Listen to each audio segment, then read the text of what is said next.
That's what I'm talking about, right there on that phone!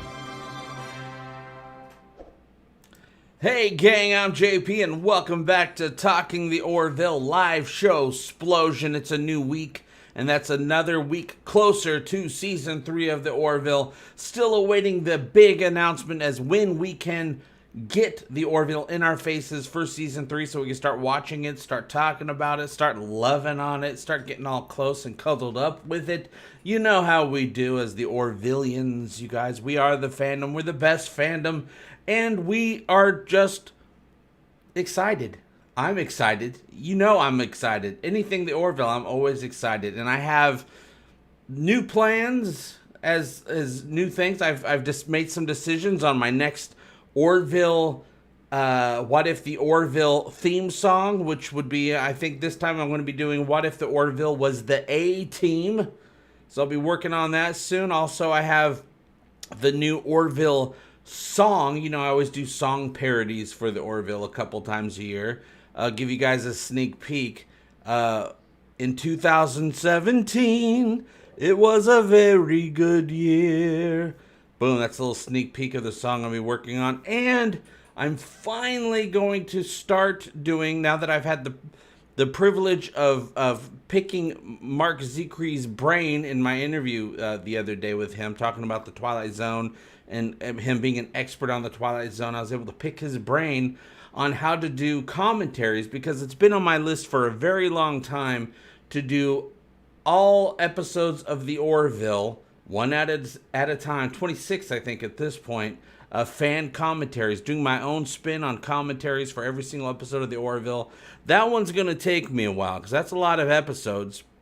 I'll be putting them out as they come out, but that's going to be a tough one to fit into the schedule, but I'm really psyched to do it, and it's something I've been thinking about for about a year and a half now. So I'm excited to get JP's Talking the Orville fan commentaries coming out sooner than later. Just got to find the time, got to make it through, you guys. But I think I can do it, and I know I can do it as long as I'm able to do it. Sitting down in front of this computer and get everything organized, get everything ready to talk about everything going on in every episode of the Orville. I hope you guys enjoy that, because I plan on enjoying doing it. What's going on, you guys? What's up, Dr. Scott Giles, Brian Dawkins, Archmage Frey, Terrence Nazare, or Nazari? Could be either one of those.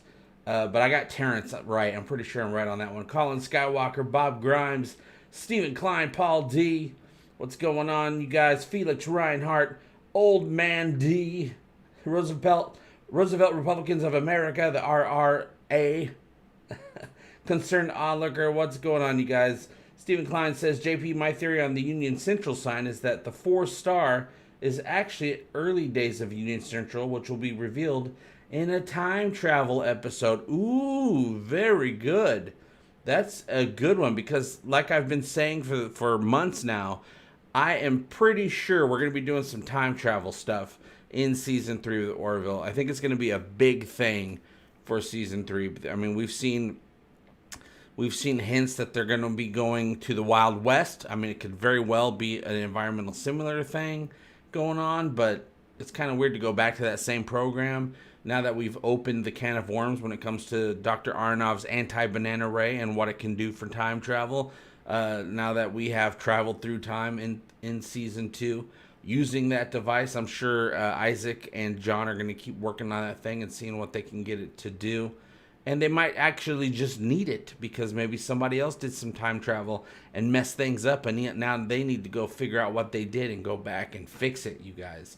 We've also seen some weird modern day stuff going on for Season 3. They filmed in a neighborhood, just somebody's neighborhood. I think I know what that might deal with a little bit with that storyline. I won't quite reveal that because I'm not sure. But they were just in a neighborhood, filming in a regular old neighborhood, not a space age neighborhood, just a regular modern day neighborhood in Los Angeles. Which means they're going to need some regular outdoor house scenes, maybe some indoor stuff going on as well. And so I can't wait to see what that's all about. I've also seen some footage of the crew running around on a football field. That's very weird. That seems time travel-y to me. Unless somebody decides to have some shenanigans in that simulator. We'll just have to wait and see in Season 3. But I can't wait to find out. But I will wait, because there's nothing else to do but talk about this show and wait. Hey, Michael Sullivan, how you doing? Northeast Coins, hail, hi all from the UK. Hello, UK. We're over here, well, I'm over here in the United States of A. All Canadians are welcome here, Brian Dawkins. Yeah, they must be doing present time episodes, or pretty close to present time. I would, unless in the 25th century, there's just still some people living in regular houses. Maybe they'll space age them up a little bit, like Riker did in the Picard series with his little cabin that he had that turned out to be a badass fortress. Dustin Herc, time travel always gets messy in a franchise. I honestly don't like the premise. I'm all about it.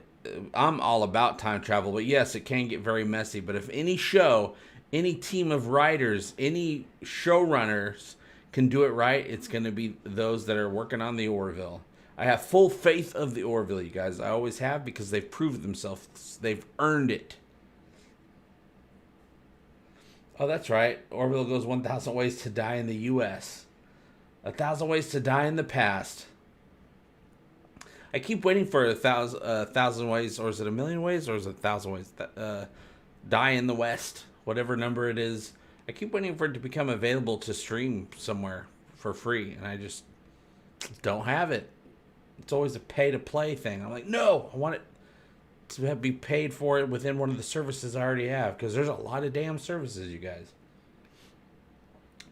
Just finished Nothing Left on Earth, Accepting Fishes. Sorry if I mess up the title. That's okay. I always spit out the right one to my best of my ability. Do you think now that the Krill are sort of part of the Union, do you think we will get Talia back?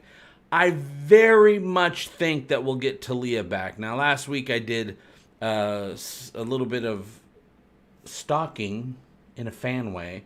Michaela McManus's social medias to see if there was any times where she posted where I'm like, oh, that could have been some Orville stuff. But no, I don't see anything. I haven't seen anything, but I think it would be... I know we're getting Havina back this season to do some Mocklin stuff. It would make sense that we get Talia back as well.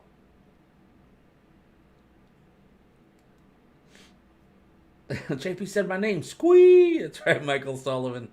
As long as I said it right. It's 1,000,000 ways to die in the West. That's a lot of ways. Tarantino needs to direct an Orville Western. Now, going forward, season 3, they got rid of all other directors. Season 1 and season 2 had all kinds of great guest directors. And, Brandon Braga directed and wrote a bunch of episodes. But they had Robert Duncan McNeil. They had Jonathan Frakes a couple times. I think they had Rebecca Rodriguez. A bunch of random directors directed a bunch of episodes in season 1 and season 2, but season 3 is officially only directed by Seth MacFarlane and John Cassar, and that's it. A lot of those directors were sad. They wanted to direct episodes, but John and Seth said, no, we want to take on the entire season so that we can do it the way that we want to do it and have one full vision that the two of us share to make this season just incredible. But I don't know if they'll keep that idea going if they do another season. Now, a week or two ago, Hulu teased that season 4 is still on the table. They haven't had the meeting yet, but they're very excited for the Orville. They know it's going to do very well. So they said, they would love to see more, but they have to have that meeting. Seth MacFarlane last week also said, he's very happy that they wrapped season 3. He's very excited because it was a long road. It was a lot of hard work, but he's hoping that the Orville gets to go back into space again after season 3. But I know that they haven't really come up with the exact logistics yet. I know a lot of the cast are just kind of treating this like it's over with the hope that they'll get more, but they're not putting their hope... They're not giving their hopes up because they're actors. They've all been through this before. They've done TV shows and then they have to move on at some point. So they don't want to give their hopes up. But they said they would love to do more and that it's still a possibility. So we'll just have to wait and see what Hulu and Seth figure out. They both want it. Might as well do it. I mean, this is the best thing. The Orville is the best thing Seth MacFarlane has ever done. And he's done a lot of great things. So it makes sense to me that they want to keep going. As long as we want it, I think they'll do it. Yeah, he has faith of the heart. Nothing's going to bend or break him. Yeah, I think season 3, we're going to go another step further into finding out what is going on with Mockless. I've been watching the first 2 seasons all week here at home with my family. We've been doing a deep dive into the Orville. So last night we finished a few episodes. We just finished Blood of Patriots. Gordon's friend Oren, who was captured by the Krill 20 years ago, escapes. They find him, and he just wants the Krill to be obliterated. He's basically just wants them all to be exploded, you guys. And he doesn't care about peace. He wants to end the peace. And Gordon has to decide between a 30-year friendship and the Orville, and he decides the Orville. Spoiler alert, but I'm sure you guys all knew that. But I'm also very excited because the next episode I get to watch, probably tonight after we're done here, Lasting Impressions, which is probably the episode that I enjoy going back to the most. It's so much fun. Talking about an episode of the Orville taking place in modern times, even though it was on the environmental simulator. Yeah, we might have to start sending out pickle jars. It's not quite time yet for the pickle jars, but I'm sure it's coming soon, because my hope is that right prior to season 3 airing, that there'll be an announcement that it's getting a season 4. That's a lot of these streaming shows do. Right before the new season of whatever comes out, they make a big announcement that it's getting another season. They just did that with What We Do in the Shadows. Season 3 of What We Do in the Shadows comes out in just a couple weeks on Hulu, and they already made the announcement that it's also got renewed for a season 4. So if they're going to be renewing Awesome Vampire Show, let's renew the Space Vampire Show with the Krill. Oh, and also for in case some of you didn't read my announcement, I think it was yesterday. The Orville contacted me yesterday or day before, I can't remember. I don't believe in time. They contacted me. They're sending me something in the mail, snail mail. They're sending something that was used on the show. They're sending it to me. I have no idea what it was, but I'm going to do an unboxing video. When I get it, I'll film an unboxing video, and we'll see what the Orville is sending me. They're a bunch of great people. When I went out there a month or two ago, you can probably see it a little bit. They gave me the screen-used page of Avis from the Krill episode, Season 1, Episode 6, directed by John Cassar, where we learn about Avis, We Try Harder. That's the actual page from that episode. And of course, I framed the hell out of it, you guys. You gotta frame that bad boy when they send you something like that. Somewhere, I think I have it boxed up. I should display it.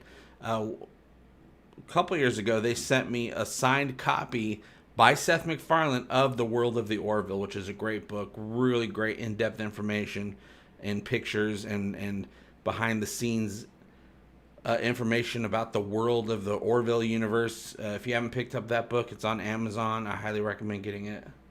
But it won't be signed by Seth MacFarlane like mine. It's not even a humble brag. That's just straight up bragging.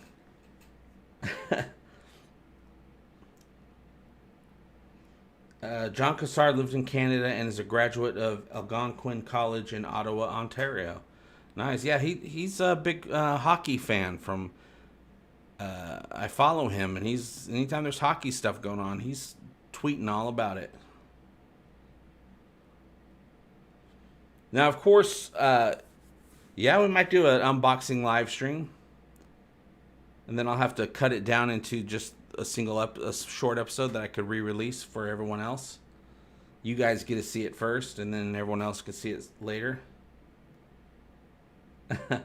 Orville's telling JP to touch their pickles. You gotta touch those pickles, you guys. King of the Orville, all raise for his beardiness. The beard gets stronger and stronger with every day, you guys. You know what I do? I just don't cut it. Just let it keep growing, get stronger. JP, do you think one or more admirals will be killed this season? Ooh, that'd be hardcore. That'd be hardcore. Now, Admiral Halsey was in danger in Season 2, Identity Part 2, Episode 9, when he was on his Leviathan-class ship during the huge battle for Earth. I mean, his ship got knocked out a ways. Their communique got disrupted. He could have been knocked out then, but he survived. So yeah, I think it's definitely possible. I think it's definitely possible to raise the stakes in Season 3, because the stakes have been have been raised so high for Season 3 in the way of story and production and the way the episodes are going to be. in season 3, they're just going to be huge. They're just going to be huge, never seen before type stuff. They're probably going to be breaking some records with effects and stuff going on in season 3. They already did that with season 2 with Identity during the Battle for Earth. I mean, they broke records. Longest space battle of that quality ever shown on television. Orville's breaking records. I'm sure they're going to try to beat themselves in season 3. So yeah, killing off somebody would really raise the stakes.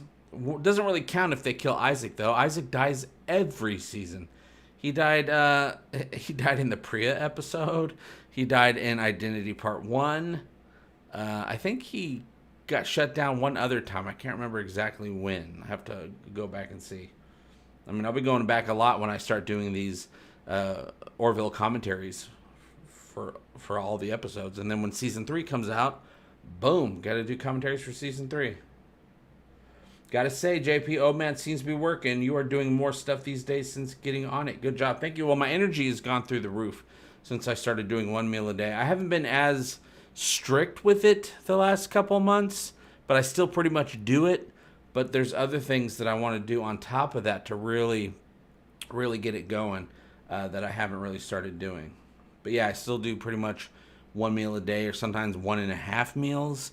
And I try to keep them pretty healthy when I can, which is usually most of the time. Victor Garber might be absent going back to the new Law and Order. Well, season 3 is done being filmed, and I'm pretty sure he has something to do with season 3 because they just released. They have a Victor Garber stand-up cutout, and recently they started releasing pictures. They keep putting it all over in different places. So they even put it right in front of Seth MacFarlane's parking space. So right when he drives up to his parking space, Victor Garber's waiting for him. So I don't think they would have that and be doing stuff with that if he wasn't in the season. I do know the other admirals are coming back. I know Ted Danson's coming back. I assume Victor Garber is coming back because those admiral scenes, as far as filming goes, it's usually just a day or two. If they need him in an episode, it might be a half day of filming. So, anybody could do multiple projects. They can do the Orville as well as another TV show if they want to. But yeah, I'm pretty sure we'll see Victor Garber back. And like I said last week, I predict we're getting a new admiral this season, and I believe it's going to be a Krill. That's just me talking off the top of my head from stuff that I see. But I think we're getting a new admiral, and I'm guessing it's a Krill because the Krill are like, if we're gonna have a union, if we're gonna be part of this union, we want one of our people at the top as well to help make decisions and represent our interests. That just seems like what they would do. Ted Danson should do a scene with Olix at the bar. Now, Olix is that reptilian bartender alien. I'd love to see the two of them together, especially at the bar. Ted Danson.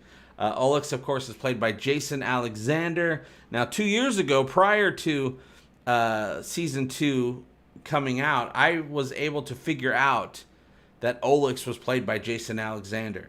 And I believe I figured out there's another alien coming in season 3. I don't know how big the role is, but it's kind of like an aquatic-looking, reptilian fish-looking female alien. She's like bluish-green.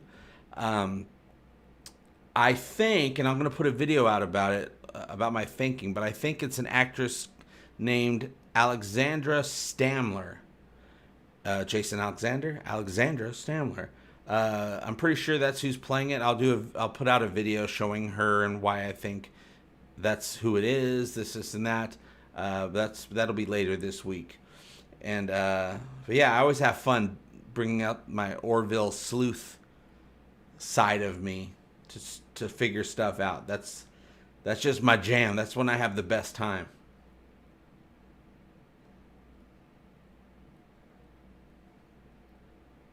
Let's see. Ted Danson, yeah. How would you feel if they upgraded the USS Orville crew to the military vessel? I think that's they're pretty close to a military, even though they're an exploratory vessel. I'm pretty sure they're going to be bringing everyone in to do military stuff as well, which they already did anyway. They're exploratory class vessel, but they have them go on military missions throughout both seasons, really. So I don't think it would be much different at all. But I would think there's going to be some new upgrades to the ship. I don't know if there'll be external stuff that we'll actually notice as far as the way the hull looks and things like that, or it just might be part of systems. Oh, the shields are more awesomer. The pew-pews are a little bit more explosion-y, something like that. But I would like to see some physical attributes upgraded a little bit. It would all make sense. It's time of war, and this is the biggest war, not only the Union, but anyone having to do with Earth has ever been a part of. So I think they're going to pull out all the stops and have all kinds of new ships and, military types of personnel. Maybe we'll get some Makos on the ship as well. Some just hardcore fighters. Yeah, they did have phaser upgrade stuff. Lokar helped upgrade the deflectors. And that was all Mocklin technology. Didn't really get to see them in action, though. JP, I read Avery Brooks would like to come back to act. Something that we find out he really is the father of Claire's kid. We learned she lied about how she got pregnant. Yeah, she planned on being a single mother. Well, Isaac said artificial insemination. She says, well, you're getting personal. I mean, it doesn't really answer the question, but we're led to assume. But it was weird in Identity when Claire and Isaac were breaking it to the kids that they started dating, and Ty was excited. He's like, you're going to be our new dad? And I'm like, well, it could be, a dad that's new, so it would be a new dad. But does that mean he used to have another dad? What does that mean? So, yeah, we'll have to find out. But, yeah, Avery Brooks would be that might be a little too on the nose. They've been in a relationship before, back in Star Trek, back in DS9. John Burns, there's a concert on a staircase while the Orville is undergoing upgrades or repairs, and Ed takes in Tony Danza singing some Frank Sinatra. Like that idea? I love the idea of Tony Danza being on there. I'm always a fan of Tony Danza when he's playing in something. There was a Netflix original show. I can't remember what it was called, but Tony Danza was in it. It was just a couple years ago. It got canceled. It was like some sort of cop show, but it was kind of comedic as well, and he's like the father of a cop. So yeah, I'm not a big fan of Tony Danza's singing. I know he sings. I've just never been a big fan. I know he likes to do standards, and we know Seth MacFarlane loves standards. That's why my next Orville song will be a standard.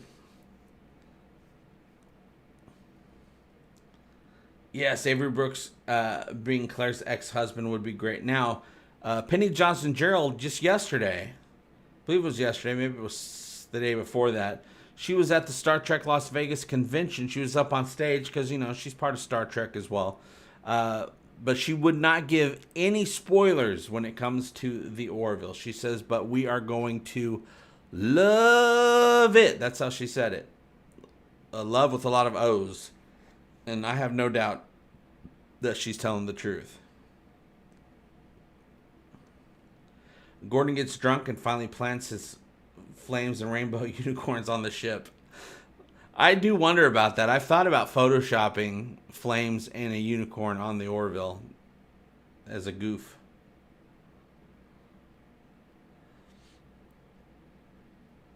But no one notices until they make it to Union Station. John Burns says, I saw it, enjoyed. He's the father and his son is a good cop, and Tony played a not so good cop. That's right. I'm starting to remember about. I think they did a season or two in the short seasons. You know how streaming services are. I thought they were great. I was enjoying them. I'd go get a pizza, get something to drink, sit down on in the recliner, and just watch that for hours on end.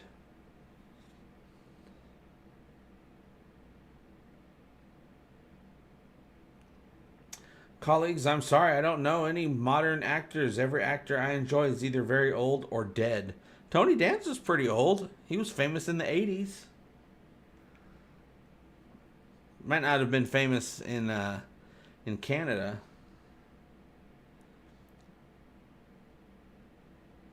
Two-part question above? Okay, I did see the numbers 2-2. Okay, I see 1. I see 1 and 2. I'm wondering about this idea. Gordon realized he's not leadership material, decides to go into astrophysics and writes a program searching for systems with human and krill-like planets. Would he want to do that? I mean, he loves to fly. Wow. Sweet. He doesn't like homework. But I like the idea, because I do want to know, because Gordon was trying to decide if he's leadership material. He wants to be considered more than he has been on the ship and amongst his peers. So he's trying to, better himself. So yeah, I just would hate to see him not being the helmsman. Question 2 of 2. A few episodes later, some systems are found, and the Krill felt that this is a religious sign that peace is beneficial between the Krill and the Union. What do you think? Well, I do think that for the Krill to really start digging humans, is for them to be able to consider it a sign from Avis. Even at the end of Identity Part 2, when the Krill come in and start kicking some Kalon butt and helping us out, in their conversation at the end between the was it Drojan? I can't remember the captain's name. The Krill captain and Ed, and the Krill's like, it would seem that Avis has aligned our paths. He says something to that effect. Has aligned our paths for for the good of both of them. So I think that's what it'll take from the Krill. Mr. Bidwell dropping the pew-pews. Wait, hold on. Come on, button. Boom, bitch! There we go. That's what I'm talking about right Get all there. the That booms. boom! Get Boom, things that's what I'm going. talking about. It's true, he was just talking about that. How about one more boom? Boom. Yeah, not like that, but yeah. Right. You called for the pew-pews, you're getting the booms, Mr. Birdwell. And thank you very much for helping to support the channel. It's very much appreciated.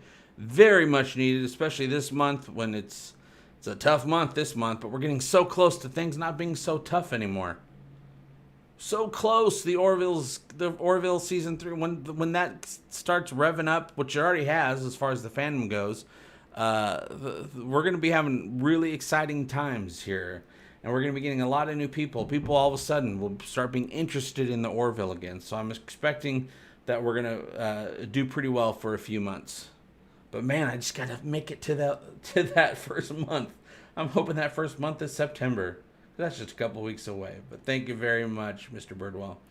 JP, do you think that Ensign Turco and Lieutenant Dan will play bigger roles this season or in the future seasons, if any? I think Lieutenant Dan possibly could. I'd like to see what they're doing. I know that Kira Santaro, I think that's the actress's name, who plays Jenny Turco. I know she's in season 3. I don't know how big her role is. They gave her a little bit more to do in season 2. Though they gave her the best thing to do in season 1. But they gave her more to do in season 2. I know she's back in season 3. And I know Dan's a big deal. The fans love Dan, and they know the fans love Dan. So I'm expecting to get more Dan. I'm sure Dan's going to have a lot of little one-liners like he always has. But we have to remember Dan didn't even show up until episode 9, Cupid's Dagger, in season 1. So I'm hoping now that we have the time with season 3, we can dive deeper into what's Dan about, what's his people about, what's the name of his species. I don't even know if we know that yet. What's his planet like? And give us some more Yaphet while you're at it. Ooh, crossover with Black Mirror's space. I think, is Black Mirror officially canceled forever? Oh, speaking of canceled, per many of your recommendations, I completely watched the last week or so. I completely watched both seasons of People of Earth on Hulu. I thought I knew what that show was going to be because I remember the commercials a couple years ago. Man, that show was way different than I thought it was going to be. It had heart. The humor was great. It's very, very close to the feel of Resident Alien. And even the one actress from Resident Alien is one of the main actresses in People of Earth. With Wyatt Cenac, Anna Gasteyer, Oscar Nunez from The Office. Toby from The Office is in it a little bit. Ended up being a great show. But it just has the 2 seasons. Season 3 was completely written. TBS renewed People of Earth for a third season, and then a couple months later, don't know why, they reversed it and they took away the renewal. No idea why. So even though the entire season was written and everyone thought they were going to do another season, there won't be another season of People of Earth unless somebody picks it up and decides, hey, this is a great series. Let's give it another one. Oh, they're already written, even better. Let's start filming. So hopefully we'll get more People of Earth, but I very much doubt it, and that's sad news because the show is great. The Measure of a Dan. Oh, I love that. I'm a Lieutenant Dan guy. Many of you know.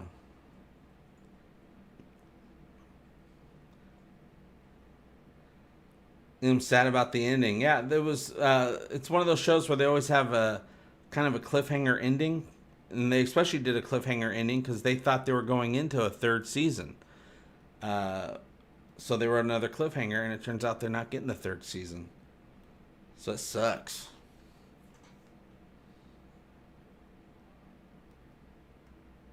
Always room for Yoffit. Jello. Yeah, The Tick was good. I think The Tick, great job with The Tick from Amazon Prime, or just Amazon. Jeff Bezos, you did good with The Tick. It's one of the handful of good things you've done. Expanse, but you did great with The Tick. But that also got canceled, I believe. Oh, the USS Callister. That's my favorite, absolute favorite episode of Black Mirror, and I have many episodes of Black Mirror that I absolutely adore. USS Callister was the best. Now, USS Callister was greenlit to get its own series. I do know if they did their own series, it wouldn't be that classic Star Trek vibe that they were going for with the first one. It would be like the end of the episode where they're kind of more modern day space age stuff, video game style stuff. But I haven't heard any news on USS Callister show. Might be one of those things that just fell through the cracks. John Burns, what? Oh, wow. Sweet emotion. Not about watching Dark Matter over the summer? No, not yet. Not yet. I'm just trying to find time. I'm trying to keep these lights on. Once I get the lights on steady for more than a week, then I'll find time to watch Dark Matter. I'm just living a week at a time. Been doing it for 2.5 years now. Wow. Sweet emotion. Many of them ready to be adventurous. Jeff Bezos isn't the CEO of Amazon anymore. That's right. He just gave up. He was like, tired of being... I just want to be... I'm rich. I love it. Let me just go off and be rich for a little while. Let me go buy some islands and some people. Uh-oh. YouTube is not receiving enough video to maintain smooth streaming. Oh, there might be some buffering, you guys. Come on, internet company. Buffer it up. Buffer it up, internet. We got people to talk to here. More modern day USS Callister on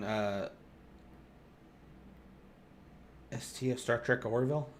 Do you think there is more to Priya's story? I do. Where maybe there was a bigger reason she was stealing artifacts than to sell them. I think what she told them was true. I think she was... I mean, her people kind of grew up with that wormhole and they learned how to manipulate it. But Ed and the Orville crew closed that wormhole in the past during their time. So her people never had that wormhole. So her whole life story should be very different. You know, assuming she was ever born at all. But yeah, I think there's a room for her. Of course, it'd be a big win for the show to get Charlize Theron back. No, it's my internet. My internet's buffering. The only buffering I like is the Mocklin holodeck program. Oh, that'd have been awesome if they had that. If there was buffering all of a sudden during Bortus's or Cheston's ear exam.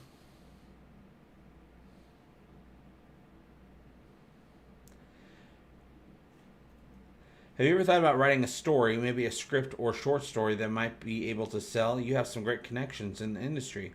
I have done that, actually. I've written a script years ago, a comedy, and I did shop it around.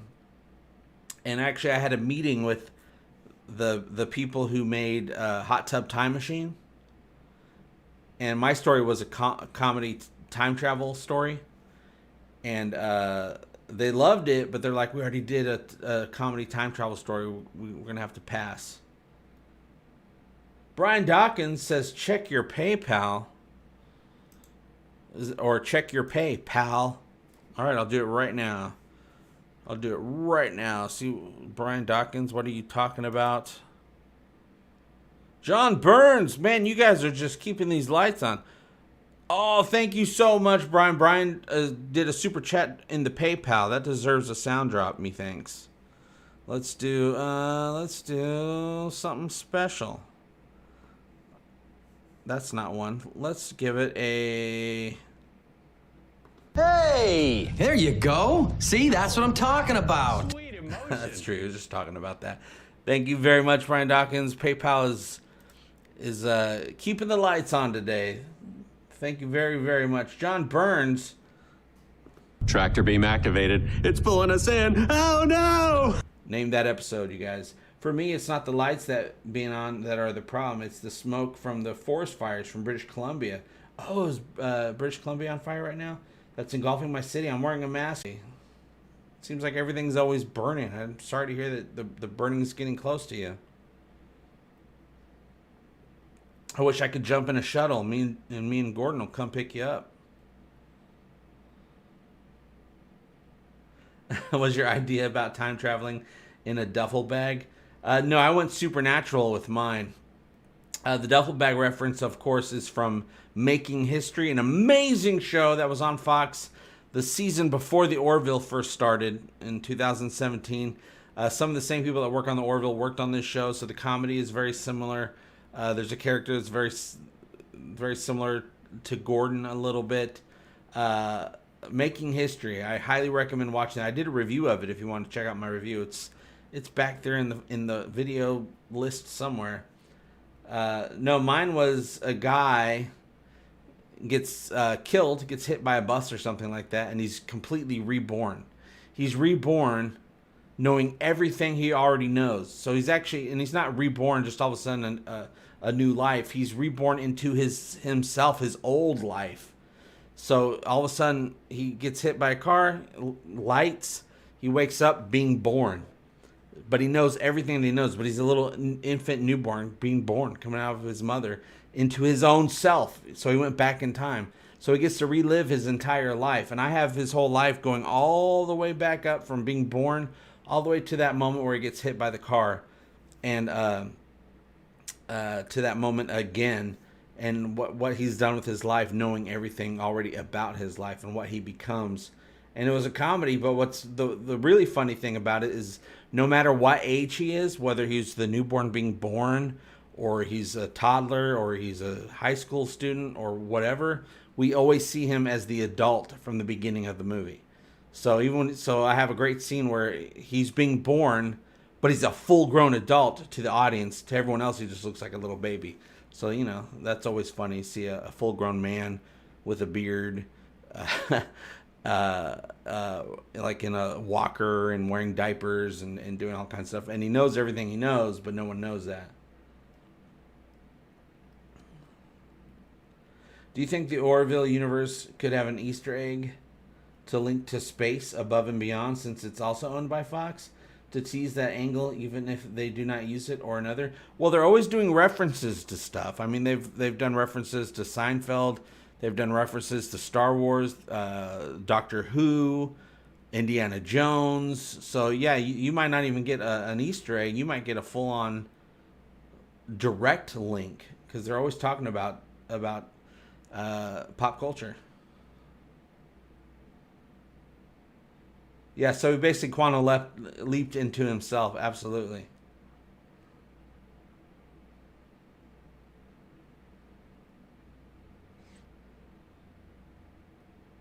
Oh, nice. It started raining. Good. Hopefully that'll squash that fire.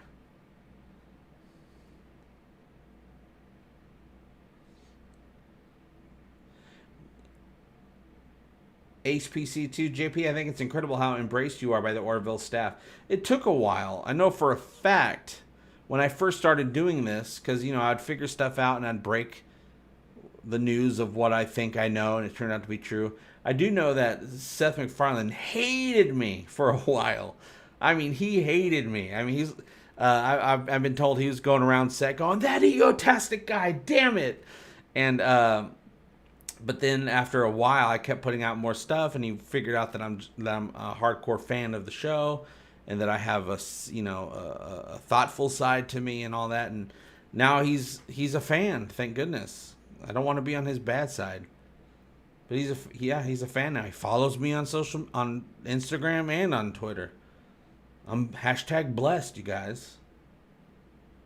Oh, and also I was told just the other day when I was talking to the Orville, they said that Seth came by and asked them how my trip went to Los. He wanted to know how me coming to the studio went, and that if they weren't filming while I was there, I mean, they were filming hardcore that whole time I was there. He said if they weren't filming, he would have come out and said hello. So that would have been amazing. That would have been amazing, but I never expected that to happen because he's the busiest guy in the world, and that's what I told him. But I told him that I hope someday I'll be able to go out there, shake his hand, and, you know, go out and have some conversations with some of these wonderful people that make the show. Because we got a lot to talk about. Colin Skywalker. Love is the fish hook that hooks the fish. That it is. What would a Planetary Union dreadnought look like if you were to design it? Would look similar to the Heavy Cruiser or Orville? It would look different than Orville. It'd probably be a little bit closer to the Leviathan that the Admirals, which is a little bit more of a scarier looking ship, much bigger ship. It's almost like a Union version of a Krill ship in some ways.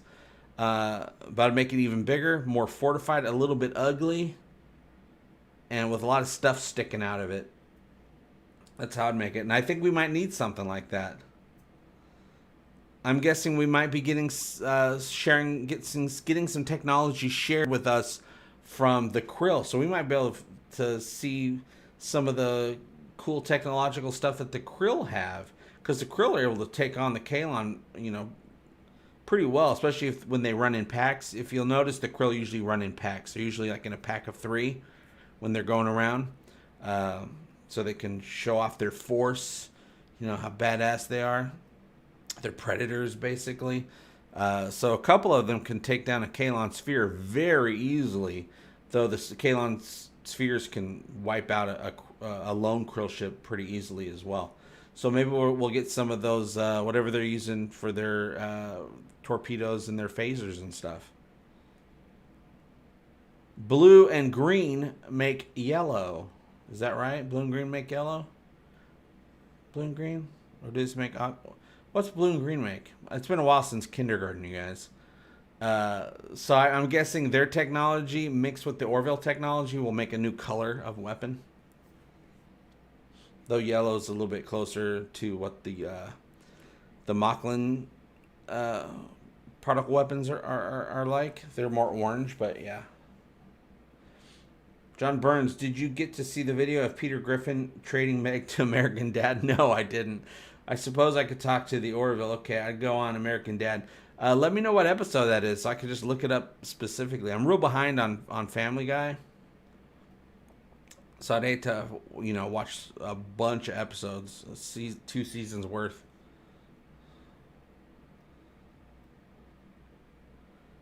Yellow and blue make green. Well, what's green and blue make?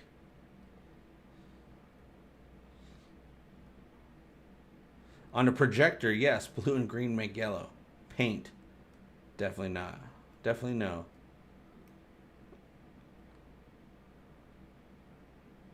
JP, do you think the Union will have to fight on 2 fronts? One against the Kaylon and the other against the Mocklin, who will sneak attack the Orville? I think the Mocklins are going to be throwing a monkey wrench into the gears of the peace and the war that we should be concentrating on. The Mocklins are a bunch of dicks. We know this. The writers know this, and at least the government is. and their military is. Now, we need to find out what happens on Mockless when people stop being polite and start getting real. The real Mockless. And so what happens when the conspiracy of the female Mocklins gets let out, and everybody finds out, oh, you guys have been tricking us, that there's actually females all the time, and you guys have been giving them sex changes, and it turns out we were doing some shenanigans way back in the day to start this this cover up. What's going to happen when the populace of the planet finds out? Are people going to be like, hey, wait a minute, that's not who we want to be, and start a revolution against the Mocklin government? Maybe Mockless won't be able to help because they're going to be busy dealing with a revolution. And they're going to be mad because I'm sure we're the ones they're going to start that revolution by educating them on their own history.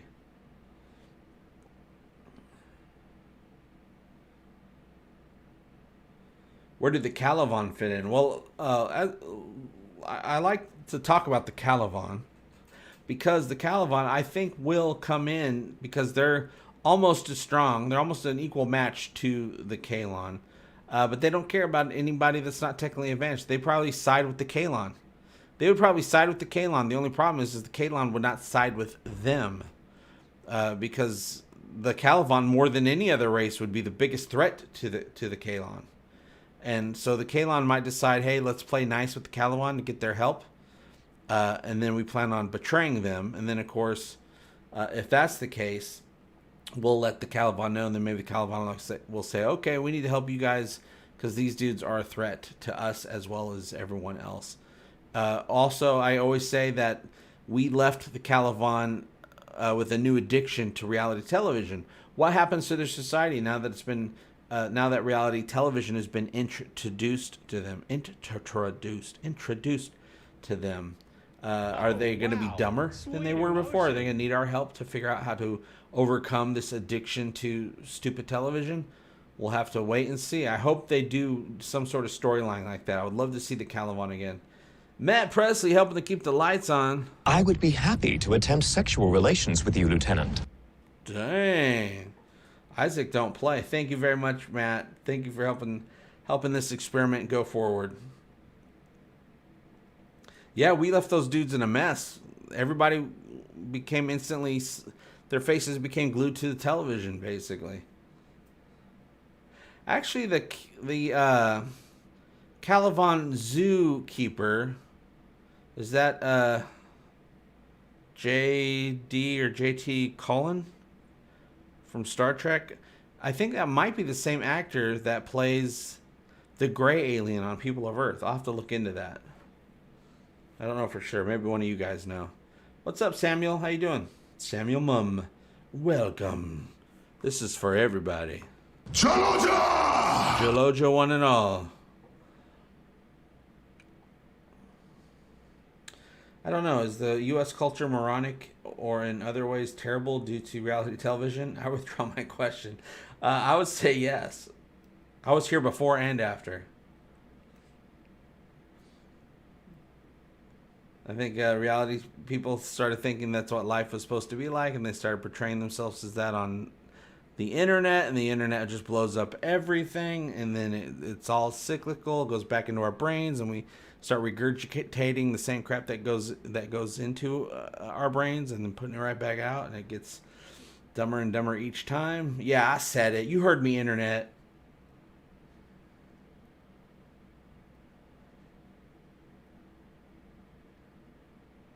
What happens when the Mocklins go all alt left? Krill are white, Mocklins are black. So obviously the Union is racist. I don't know if the Krill will say that. Someone might. I'm thinking Seth might wander into that territory. No, the Mocklins represent us back in the day. Our old ways that we've been trying to overcome for decades and centuries at this point. The Mocklins represent that. The Krill, at first, were meant to kind of represent terrorists. They're not going to be representing that anymore. I think they're going to be representing... you might be a little bit on there. The left-right situation that we have in a lot of our countries. the Krill are also going to be us, how we are now, where we just have, there's different people that have different points of view. And what do you do about the different points of view? Because that's their point of view. The Krill are going to be representing a little bit more of that dynamic. So basically, Mocklins and the Krill represent different aspects of humanity. It's one of the great things sci-fi does, is it brings up that mirror to do social commentary and have us think about things that we usually wouldn't want to think about, because if something's too, on the nose, we kind of reject it. But if you put it in another situation, another worldly or planetary or alien situation, but it's really representing stuff that goes on in our own society, we're more open to just give that idea, that situation, thought and ponder about it. Jonathan Perez, I just made huge announcements and you missed it. One of those announcements, just kidding. I got my microphone in my face now. I've been meaning to reset this up because my microphone was up here. I'm like, I couldn't bring it down any further, so I had to move the whole rig, reinstall it lower so I can bring my microphone down. And when I'm filming regular stuff with my regular camera, I got my regular microphone that I can bring right down as well. My Rode mic. Those are all the announcements. And I love you. Would be cool if they included something like a magnetar. A magnetar star. Or whatever it is. A magnetar.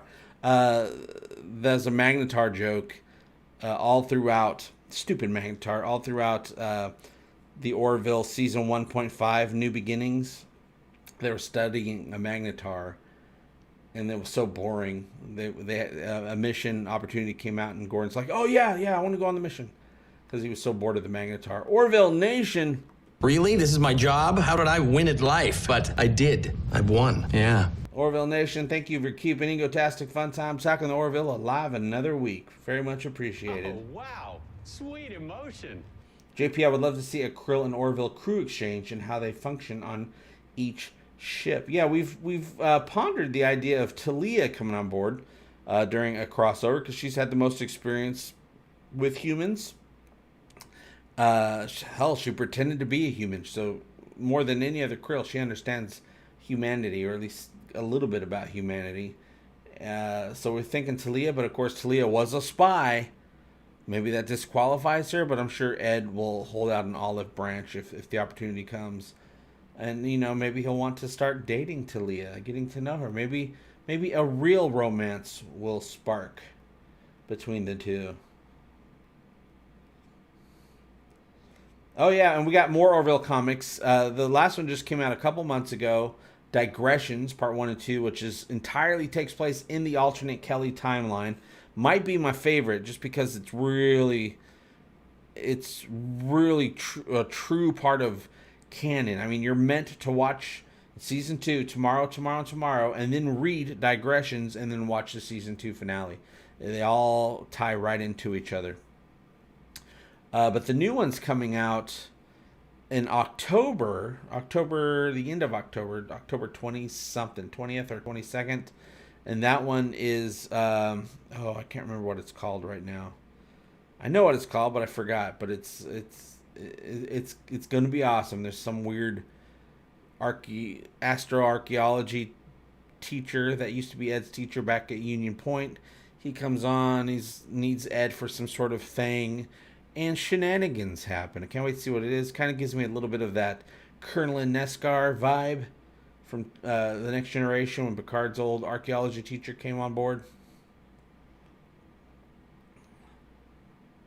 Season 3 will be here soon enough, but I'm telling you, as soon as I find out, as soon as they make that announcement, I'm setting up a live stream.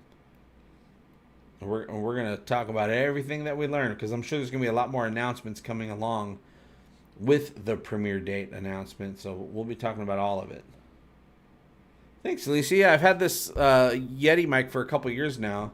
I usually would set it below, but I hate having all this stuff on my desk, because I need it for typing and editing all that, and so I finally hung it up the right way. JP, if the comics are considered canon, do you think we will get some comic book references this season? I hope so. We've had enough comic books now from the Orville, and they are considered canon, soft canon, but mostly canon. Soft canon means that if they ever do an episode that contradicts something from the comics, then that was just the comic. This is the show. But for the most part, I doubt they do that because it's written by the same people. It's all written by David A. Goodman, who's written some of the best episodes of the Orville, and he's an executive producer, and he's like the head writer. If something happens and he don't like it, he gets his say to say, no, let's not do that. So I hope we get some references. We've met some really cool aliens in the comic books. We've had some really neat adventures. We had that Magnetar.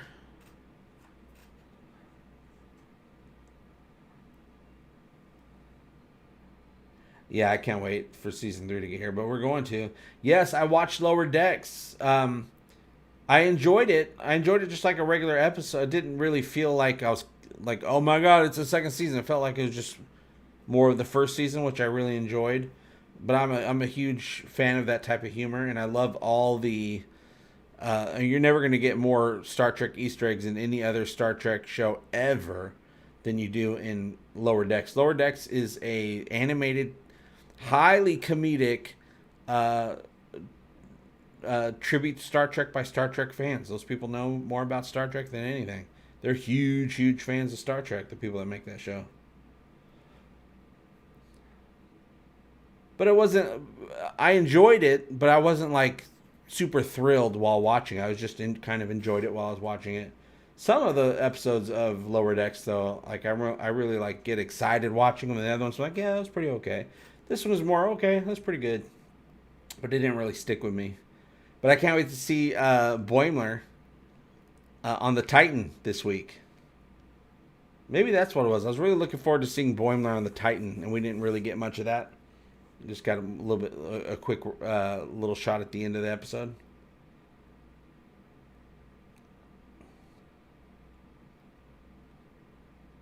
The Krill are just Bajorans if they worship the Pa-Wraith. What's going to happen when the Orville frees Centurio, Maven, or even Hertz? Will their whole religion collapse with the death of Avis?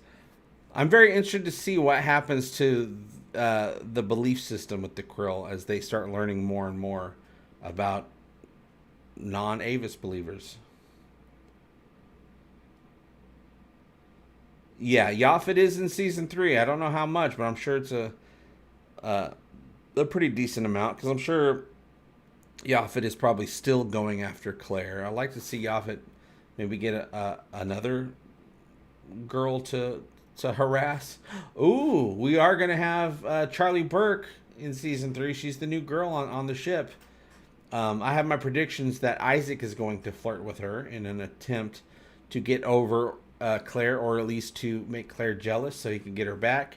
But I'm sure Yaphet's going to be all over that too. All over a new lady. You know how Yaphet do, you guys. Whiskey, my lady? I did see a quick blurb that Robert Beltran, Chakotay, said that he's doing some voiceover stuff for Prodigy as well.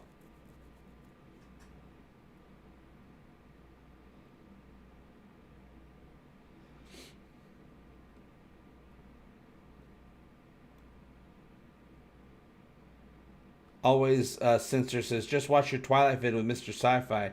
Now I know why the Orville episodes seem familiar, about current events from different alien viewpoints. Yeah, that's classic sci-fi, Star Trek, The Next Generation, all classic. Well, even the modern Star Trek does it as well, but nobody does it as well as the classic stuff. The social commentary and the situations they're trying to bring up, like in the Twilight Zone, and that's what all the classic sci-fi writers used to do. And yeah, the Orville does it hardcore, just like the classic sci-fi writers used to do, is to bring up modern day situations, but put them in a space alien theme, to have people look, basically forcing people to step outside of the box and look in. at a situation. Because a lot of times we get stuck in our boxes, you guys, and we forget to come out and look in from the outside to really digest what's going on from, different sides, not just different sides of people, but different sides of ourselves. Yeah, I hope we get more cowbell in season 3 of the Orville. JP, do you think that 709 will become the new Borg Queen in season 2 of Picard? I can definitely believe that, because I predicted that she was going to do that in season 1, and it just didn't happen. Well, it kind of happened for a minute or two as she took over that Borg cube for a little bit, and she kind of became a little Borg mini queen to that little hive of that one cube. So yeah, I could definitely see that happening. They're doing a lot of time travel stuff and alternate reality stuff in season 2, so I'm very interested to see what direction they go with that. So is season 3 of Picard going to happen? I believe it's supposed to happen. Before Patrick Stewart even signed on, he said, or right after he signed on, he says, yeah, this could go 3 seasons. So I'm betting we get at least 3 seasons, unless they're able to convince him to go to season 4. But I don't know. They had to work really hard to get him on board. And once he saw the script and he saw what he got to do as an actor and what he got to do with the character, he's like, okay, this sounds great. So I think we'll get at least 3 seasons of Picard. And then by the time that comes out, there'll be a bunch of other Star Trek shows. So maybe they'll do a spin-off series from it, or just let it go. Let it be what it was, because they have all these other series coming out. I don't think every series they come out with needs to go on forever. They can take some away, put some more back in, back and forth. JP, what about the species that was pursuing the krill? Oh, the Choctaw. That I think we definitely they need to come back in season 3. They look kind of goblin-like.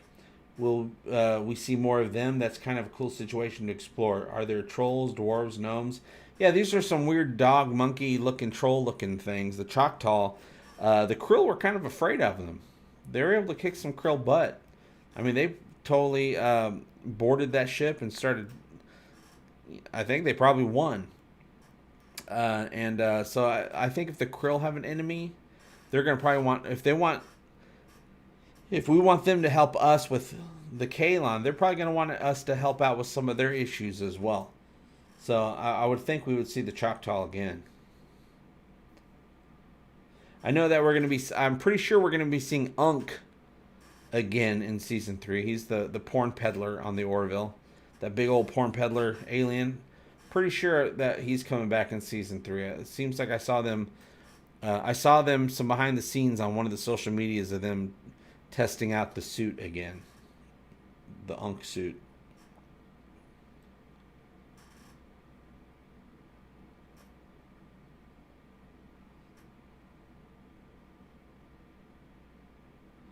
They are filming season 2 and season 3 back to back, what I've heard. That's smart. They should do that. As long as they got it written and they have a strong vision of what they want, that would be smart. Do it back to back, get it over with, because you never know what the state of the world's going to be. You don't know how long Patrick Stewart's going to be around. He's probably got a good 70 or 80 years left in him. He'll probably, he might make it to 160. I don't know. So you might as well get it over with, because he's got lots of other stuff he wants to do. But if they do back to back, I'm sure it's going to be a huge cliffhanger in season 2. You'd probably all together be able to consider season 2 and season 3 one almost normal size season. Yeah, Unk's be pushing his OnlyFans. Only Unks. OnlyUnks.com. Oh, John Delancey, the Q actor, still looks good and peppy. Yeah, he's great. I met John probably about 15 years ago at a mall. So we were able to chat a little bit. I told him I was a fan. He was very gracious, and he, because I told him I was a big fan. As we were done talking, he was walking away. I said, "Oh, I'm a big fan." He stopped, turned around, looked me directly in the eyes, leaned in, and says, "Thank you very much," and then turned around and kept walking. But man, when he looks you right in the eyes, you're just like, oh, I can feel Q. I'm being judged. No, I wanted to see Free Guy, but I had to put aside those types of fun times this week. Got to keep those ducats in the bank for this week. Can't be spending them on the movies, unfortunately. But yeah, I want to see that movie badly. I wanted to see Free Guy ever since I first saw the trailer over a year ago. Uncle fans.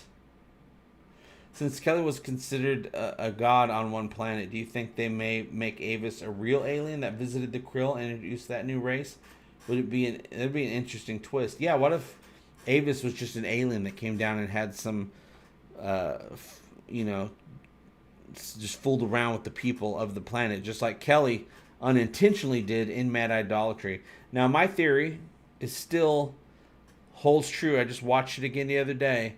I still think, and I watched Identity Part 1 and 2, I still think that Kalon is that original Mad Idolatry planet from hundreds, thousands, if not millions of years ago. I do know that the Kalon, their bodies are meant to last for millions of years. Isaac said so. So what's a million years to a Kalon, right? What's 700 years to a Kalon? So I think that planet evolved. I think that planet created the Kalon once they were introduced to Isaac. 700 years of Isaac on their planet. Isaac left. They're like, hey, it was pretty cool to have a robot. Let's make some more robots. We already know what they kind of should look like, and they designed the Kalon. Self-fulfilling prophecy. I am so hoping that one comes true. If that one comes true, everybody owes me a shot and a glass of beer. Yeah, I said it. Everybody owes me if that one comes true, because that's the coolest thing I've ever thought of in my life. That's my best theory yet. Please, Seth MacFarlane, make my theory come true. Is one shot to their own foot sufficient? Oh, there's none of them. If you're talking about the original Kalons, there's none left. They got shot everywhere. I mean, it might have been enough time for them to evolve to the way that those skulls kind of look. Those skulls kind of look a little different than regular human skulls. So, I mean, there could have been enough time gone by where they actually evolved. Or maybe they de-evolved a little bit. Maybe there was some germ warfare, biological warfare that the Kalon did that changed the way that the people's bodies looked. And that's why the skeletons looked a little bit weird. There's a lot of different options. Ojisan Howard, thank you very much.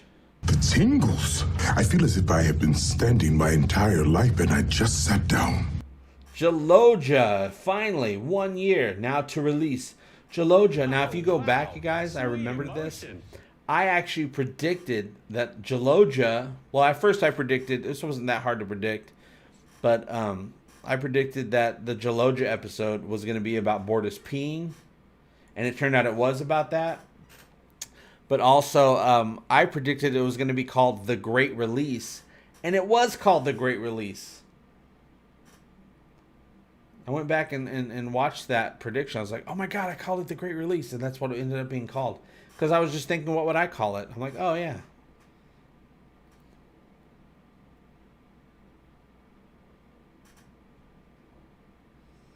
Ryan Reynolds missed a huge marketing opportunity by not promoting on Twitch. With the GTA No Pixel roleplay server, pulls a very large audience between all the streamers to interact with. And then Cool Air says he tried to promote on Twitch and they wanted too much money. It's probably good that he didn't, because Free Guy is breaking box office records. It made like 28 million over the weekend, 28.5. And apparently it's breaking some records for pandemic movies. So yeah, they probably did the right thing. Ryan Reynolds can do no wrong. Except for with Mint Mobile. I don't have an unlocked phone, Ryan Reynolds. I can't get Mint Mobile.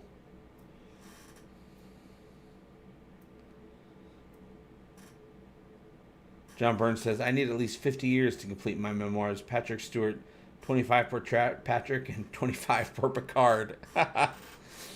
Yeah, Patrick Stewart. He grew up. His dad was very abusive, and acting kind of became his outlet, his escape.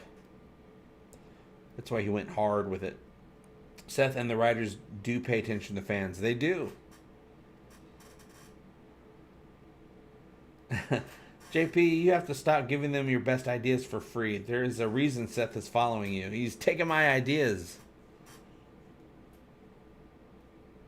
Oh, I'd be honored if I saw one of my ideas that I knew that was like, hey, there's no way they came up with that. That was my idea. I'd be totally honored. They could do what they want. I've been living off them. They could live off me.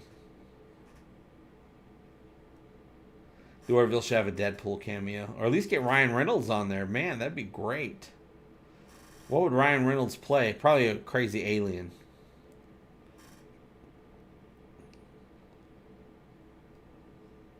No, they could take my ideas because I'm hoping they make me a writer.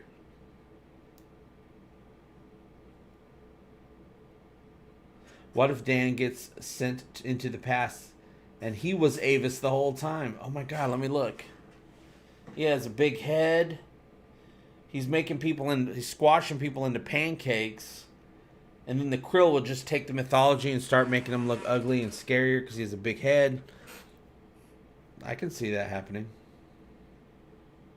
No, I don't know. Hopefully this week I'll get the gift from the Orville. I have no idea what's in there. All I know is it's from the show. It was on screen at some point. Fingers crossed for the big statue of Kelly, but I'm pretty sure that's not it. So, side fingers crossed, thumbs crossed for... I don't know. I think they would ever do this, but wouldn't it be amazing if I open up that box and Kermit the Frog's inside? That would be amazing. They could get another Kermit. Give me that Kermit. I want that Kermit, you guys. JP, is it raining where you are? It's storming here in OKC. No, but it is cloudy. So if it's raining where you are, an hour or two from now, it'll be raining here as well. We always get your leftover weather. Ryan Reynolds is a charming con man, but not selling tribbles. Ryan Reynolds as...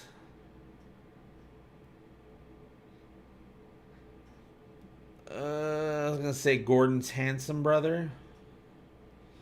But we've already had a lot of people that we want to play Gordon's brother. And Don Most as his father we'd like to get. Screen used bananas. Here's a 20-year-old banana, JP. Yeah, if they gave me Kermit from Captain Mercer's desk, I don't think they would. That's probably... Seth will probably end up taking that one home, I'm sure. That would be amazing. But I'm excited to see what it is. It could be a little thing. It could be a medium-sized thing. It could just be a little badge. But an official Orville badge? Like the ones they... Like metal and however it is. Like a real deal. That would be amazing as well. I have no idea what it is. It could be a succulent plant that was on the conference room table. I have no idea. Pot brownie.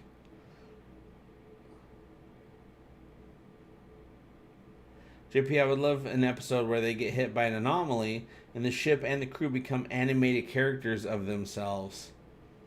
Man, that'd be a crazy anomaly. I wonder if they could do that. They could probably do that in the environmental simulator in a Space Jam type of way.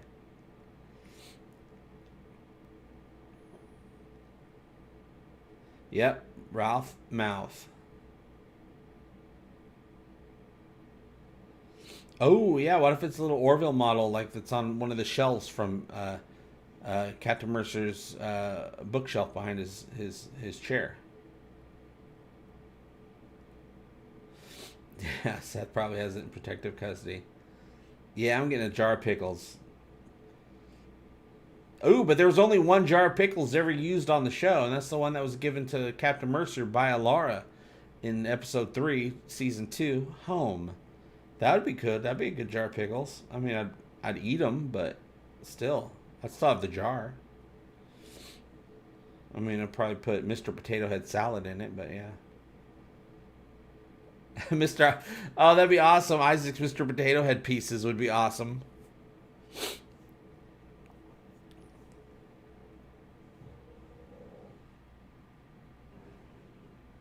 His dad was the highest ranked non-commissioned officer in the British Army during World War II. And then the war ended. Talking about Patrick Stewart.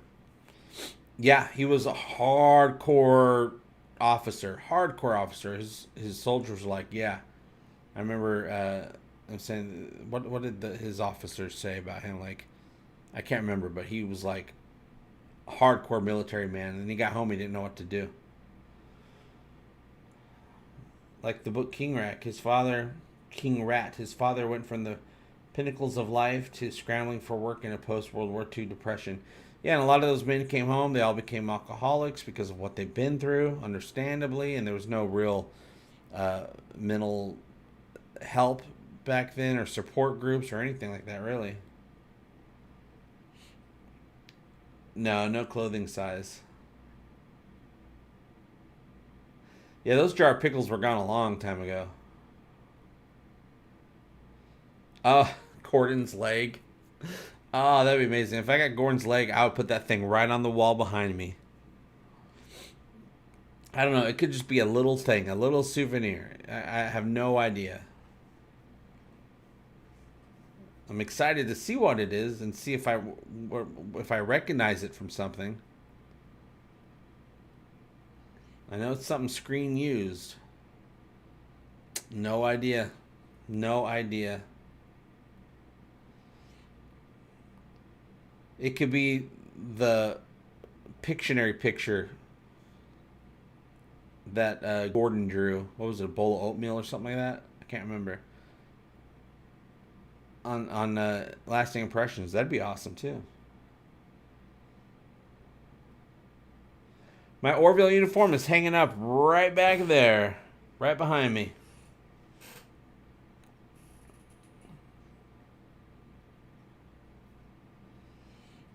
I think there might be a little bit of... I think Gordon and Lamar are doing stuff together. Just the two of them in Season 3. I don't know how big or in-depth it is. I know there's a little bit of them doing stuff. Kind of like they did in Season 2. You know, I don't know if they're going on an away mission together. But, you know, they had their little adventures in Season 2 with the zipper jacket and stuff like that. We might just be getting more of that. Or we might get a legit full-on... the two of them having to rely on each other and accomplish a mission together, which I would love to see. Ooh, Latchcomb would be really damn nice. That's a nice trophy right there.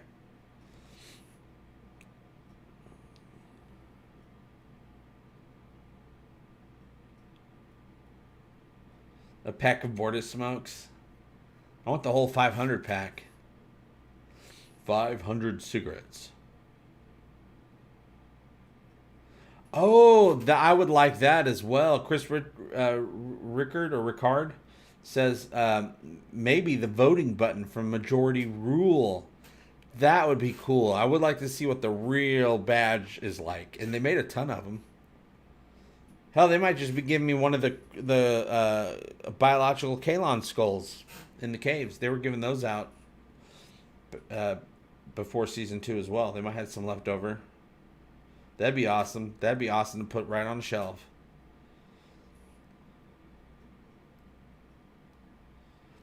I believe there were 500 cigarettes produced. Like they counted them. I don't know. I've seen behind the scenes pictures of that thing. It's all one big block of cigarettes. Like you could pick the whole thing up. It's like a brick.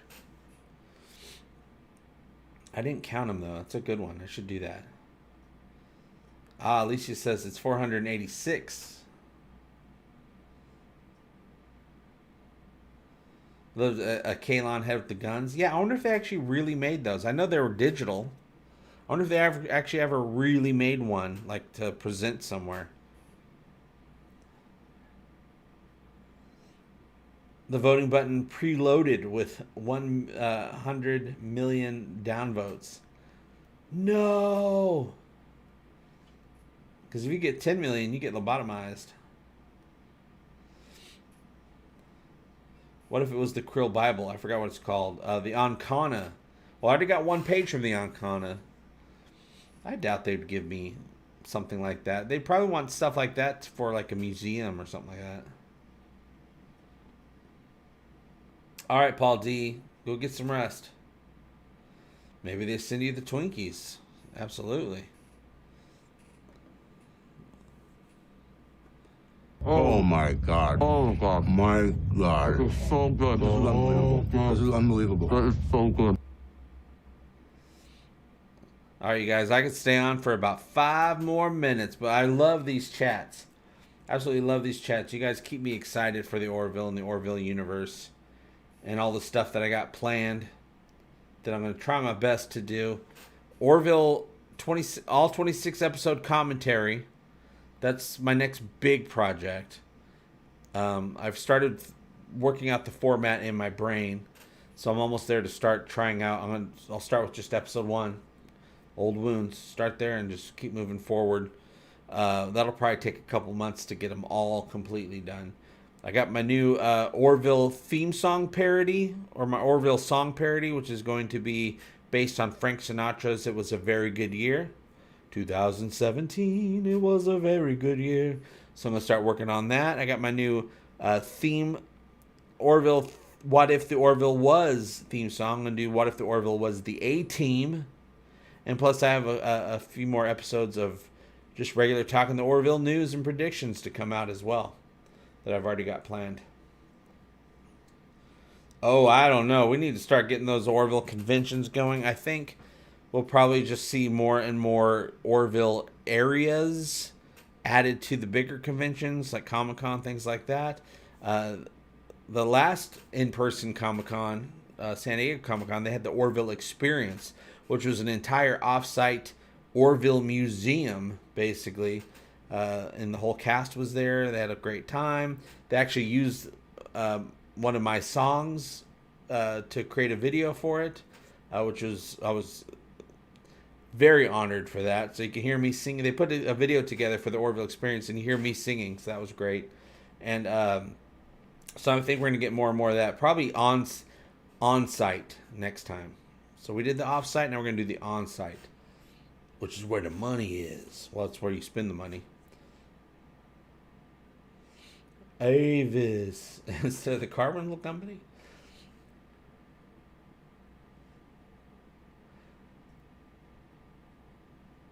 If it's not done from a shuttle pod, it's not a shuttle podcast.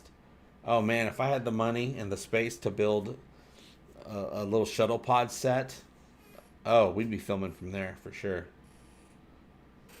JP, do you think the Orville will be using their YouTube channels? Yes, I do. I think the Orville YouTube channel, which has like 117,000 subscribers, I think they will be firing that back up. It's tough to say because, I mean, that pretty much, when it's not doing Orville stuff, it's just a big commercial for Fox shows. So we'll see what happens. Maybe Hulu will take it over. I mean, it's still all owned by Fox. The Hulu season 3 is still a Fox show. It's just going to be on Hulu. It's all Disney. So I think they would take over, or at least transfer over, control of the Hulu team to take over and start promoting stuff on that channel. We'll have to wait and see, because they don't want to start fresh and new, all over with subscribers. They want to get those videos going. But I every other week or so I check the channel, see if they've done anything with it yet. They haven't yet, not for a while. But the other Orville accounts are back open. The Instagram is active again. The Twitter is active again. And it's the same accounts that they had before. So I'm assuming the YouTube account would also be part of that. Online virtual museums, so we in other places in the world can visit it. Yes, VR style would be nice.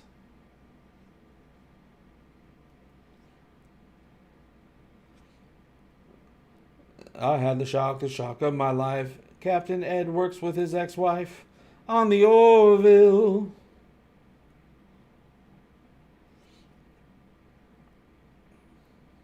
There's a hobo clown.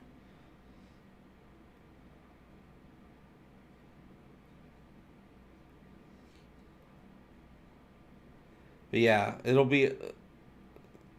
We're going to have to eventually plan an Orvillian convention. A thing somewhere for us that we start, and then, might grow from there. Just like with the Star Trek conventions. I love the Orville because with Star Trek, I didn't get to see the universe building from the start like I did with the Orville. Yeah, we get to see it. We get to keep seeing it get fleshed out and expanded upon. And there's stuff that going on in that universe they haven't even told us about that they've known since the beginning that they've been waiting to share. John Burns helping to keep those lights on. Thank you very much needed, especially this week. This is a rough week in Egotastic FunTime universe. I am sorry you are upset. Perhaps you are on your period. Isaac, that is rude. What? Says Claire to Isaac. Google Ryan Reynolds' brother Gordon. Very good video. Okay. Well, he's got the right name.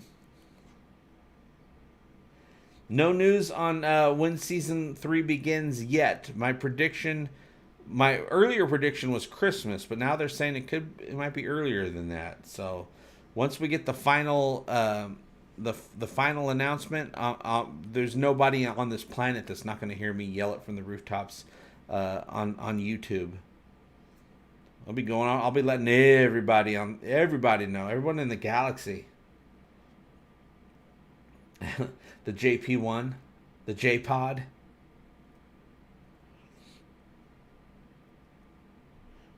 All right, you guys, it is time for me to peace out.